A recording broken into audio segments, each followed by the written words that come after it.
રાજકોટ મહાનગરપાલિકા દ્વારા જે સિટી બસનું ટ્રાન્સપોર્ટેશન છે એ સારી વાત છે. લોકોને એનાથી દૂર ને દૂર જગ્યાએ જવું હોય તો પણ એ સુવિધા સારી છે. પણ છેલ્લા 3 મહિનાથી અકસ્માત જ થયા છે. ગઈકાલે પણ એક દીકરીનું મૃત્યુ નિપજ્યું હતું. એ દુઃખની બાબત છે. છેલ્લા 3 મહિનાથી અલગ અલગ જગ્યાએ અકસ્માત થઈ રહ્યા છે. ત્યારે સિટી બસના જે સંચાલકો છે, કોન્ટ્રાક્ટરો છે, એના કોઈ નોર્મ્સ પાલન કરવામાં આવતા નથી.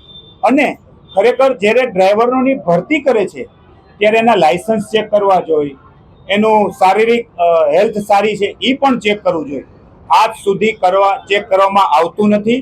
અને જેને તેની ભરતી કરે છે એટલે આવા બનાવો બને છે. અને આજે પણ મ્યુનિસિપલ કમિશનરના જે સિટી સંચાલક જે છે, એના મેનેજર છે, એને પણ સવારમાં મેં વાત કરી છે કે જે આ સિટી બસના સંચાલક જ છે એની સામે કડકમાં કડક પગલાં લેવાય એવી અમારી કોંગ્રેસ પક્ષની માગણી છે. તમે ભરતી કરો, જે રાજકોટ મહાનગરપાલિકાની અંદર જેમ ભરતી કરો છો એમ સિટી બસમાં પણ તમે ભરતી કરો. એના નોર્મ શું છે એને ટ્રેનિંગ આપો. અને સિટી બસની અઠવાડિયે 10 દિવસ તમે ચેક કરો ડ્રાઈવર શું કરે છે શું નહીં. આ તો લોલોલમ ચાલે છે, આવું ચાલે નહીં.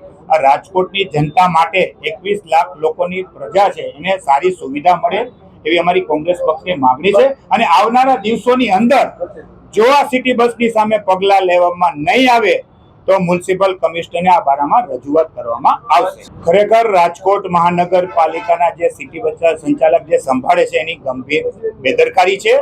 જેવા આવા અસ્થિર માણસોની કોઈ ભરતી ન કરાવે, એની મેડિકલ સર્ટિફિકેટ લેવું જોઈએ. આ ગંભીર બાબત છે. આ ભાજપના પ્રમુખ મોટી મોટી વાતો જ કરે છે. ખરેખર છેલ્લા 3 મહિનાથી આ બનાવ બને છે, ત્યારે જ પગલાં લેવાની જરૂર હતી.